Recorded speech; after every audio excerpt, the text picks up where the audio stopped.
আমাদের এবারের আকর্ষণ রকিবুল হাসান। মাননীয় সভাপতি, আপনার মাধ্যমে আমি আমাকে যশোরের যত লোক আছে সবার কাছে আমি হাত জোড় করে ক্ষমা চাচ্ছি, এবং আমি প্রথমেই করছি আমি এই প্রতিযোগিতার মধ্যে নেই যে যশোর সেরা।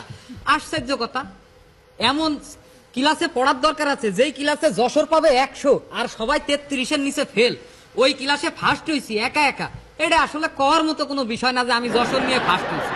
এই কারণে মাননীয় সভাপতি আমি এই প্রতিযোগিতার মধ্যেই নেই। এই জায়গায় সবাই আপনি সেরা ঘোষণা করে দেন মাননীয় সভাপতি, কিন্তু কাগের সেরা ঘোষণা করবেন সেটা নিয়ে একটু কথা করছি। তার আগে একটা কথা আছে যে এই জায়গায় বিভিন্ন জন বিভিন্ন ভাষায় কথা কইছে। আসলে এই যে এইসব কথাবার্তা কিছুটা বোঝা যায় কিছুটা বোঝা যায় না কোন।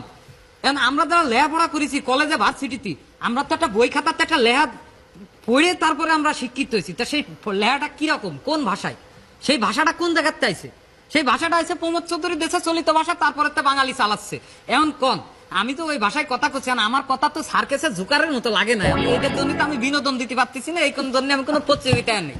এবার এই যে একটু আগে ময়মন সিং এর একটা বেটি এই বুন্ডিটা যে কথা কলো, এই বুন্ডিটারে কিরা বিয়ে করবে কোন? এরকম একটা গুন্ডা মায়ে, এই মায়েটারে যে বিয়ে করবে তার তো জীবন সারকার। মেকআপটা দিয়ে কার মতো করে শাস্তি চাইছে?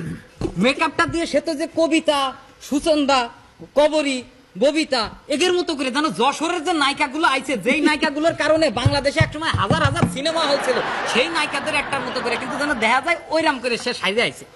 এরপরে কি কব, বাংলাদেশ রেলওয়েতে যেই পরিমাণ টাকা পয়সা লাভ হয় মাননীয় সভাপতি, আর লাভ আরো গুণকে গুণ বাইরে যেত যদি খালি ময়মন সিং এর এই যে গফরগা আলারা এরা যদি খালি একটু টাকা দিয়ে টিকিট করে ট্রেনে উঠতো।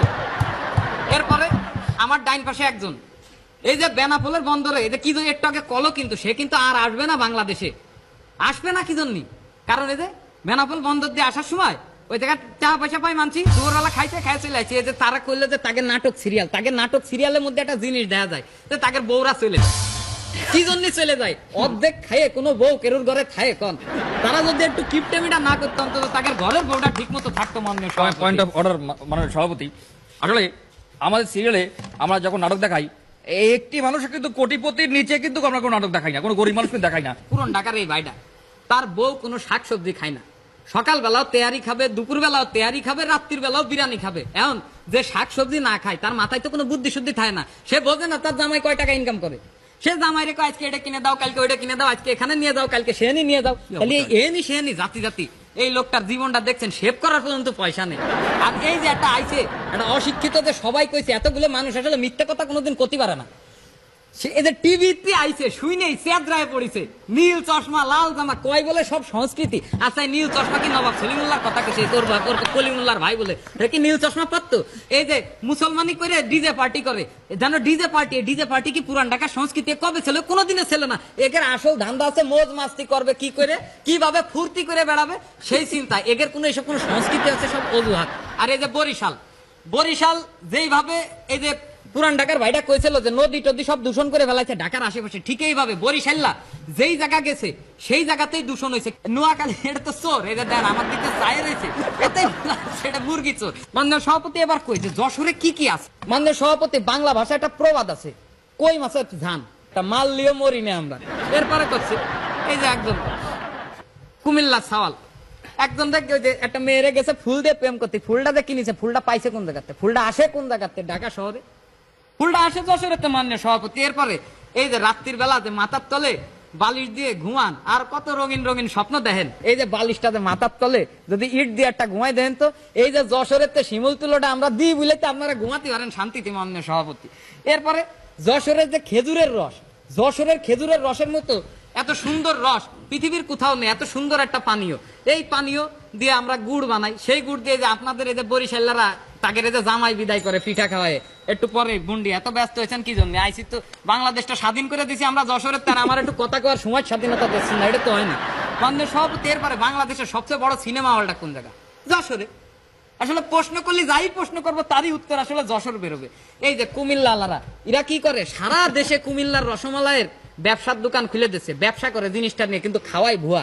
কিন্তু আমাদের যশোরের যে মিষ্টি, সেই মিষ্টির মতো মিষ্টি, দইয়ের মতো দই পৃথিবীর কোথাও নেই। কিন্তু আমরা এইসব ধান্দাবাজি করে বেড়াই না, ফাও প্রচার করে নিজের পকেট গরম করে মানুষকে খারাপ খাওয়াবো। আমাকে মন মানসিকতা এত খারাপ না মাননীয় সভাপতি। মাননীয় সভাপতি এরপরে একজনটা পুরন ঢাকা ও তো বোঝেই না আসলে আসলে কারে প্রশ্নটা করেছি। বিমান নিয়ে প্রশ্ন করা যায়, ওরা সর্বোচ্চ বাইসাইকেল দিয়ে প্রশ্ন করা যায়। এই যে যশোরে বাংলাদেশে যে বিমানটা যে আকাশে ওড়ে ট্রেনিংটা হয় যশোরে, বুঝিস কি করে বিমান চলে। এরপরে মাননীয় সভাপতি আর বেশি ক্ষতি চাই না, আসলে বাংলার যে যত কিছু অর্জন, চাইতাছি হ্যাঁ এটা প্রশ্ন করতে চাইছিলি কর। এই যে একটা প্রশ্ন করবার চাইতাছি, বিমান প্রশিক্ষণ নাই তোর যশোরে, হ্যাঁ দেশের বাইরে যাবার লাগে কোন জায়গায় উড়াল দেয়, কোন জায়গা থেকে উড়াল দেয়? আশ্চর্য কথা, আমরা তো ডিম আগে না মুরগি আগে এরকম করতেছিস কি জন্য? যদি যশোরের ট্রেনিংটা না দিতাম তাহলে বাংলাদেশে বিমানই চলতো না। মাননীয় সভাপতি, আমি মেলা কবিদের কথা কব না, আমি একটা কবির কথা কব। বাংলাদেশে একজন কবি যে একসাথে কয়ে গেছে, দুইজন দুই পাশে কবিতা লেগে গেছে, এরম কবি বাংলাদেশে কিডা? মাইকেলের বাড়ি কোথায়? যশোর।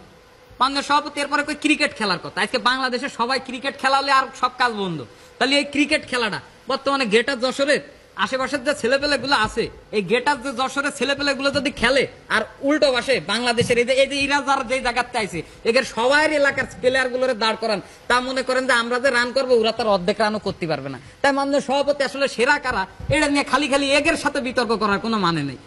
ধন্যবাদ।